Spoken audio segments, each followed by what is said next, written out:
যারা কন্টেন্ট মানে কি আপনার হাতে সময় নাই, আমার মতো আমার হাতে সময় নাই, আমি ব্যবসা নিয়ে ব্যস্ত। হ্যাঁ, whether আপনি ব্যবসা করেন না করেন doesn't matter, you have to think like an entrepreneur, তাহলে তো আপনি you will become an entrepreneur, whether you become an entrepreneur or you become entrepreneur, দুটো কনসেপ্ট আছে। entrepreneur হচ্ছে entrepreneur কাকে বলে? যে হইতেছে জব করে, একটা কোম্পানিতে জব করতেছে, কিন্তু they think like an entrepreneur, they move like an entrepreneur, মানে কি সে কোম্পানিটাকে এতই আপন করে নিচ্ছে যে অ্যাজ ইফ সে কোম্পানিটা আমার। তখন কি হয়, এই যে টিম কুক বলেন, তারপরে সাথে নাদিয়াওয়ালা বলেন, এরা কিন্তু এখন অনেক অনেক টাকা পয়সার মালিক। এরা তো হইতেছে চাকরিজীবী ছিল, এরা তো ভালো কিভাবে করতেছে, because they now they have share, they have equity. আপনারা জানেন যে এনভিডিয়া সম্ভবত আমি শুনছিলাম এনভিডিয়া থেকে ম্যাক্সিমাম এমপ্লয়িজ মিলিয়নিয়ার হয়ে গেছে। হ্যাঁ, কারণ তাদের তো স্টক অপশন এগুলো দেওয়া হয়।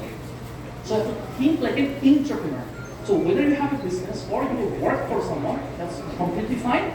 But এই জিনিসগুলো যদি ইমপ্লিমেন্ট করেন তাহলে আপনারা ইনশাআল্লাহ ভালো যাবে। So আমরা এখন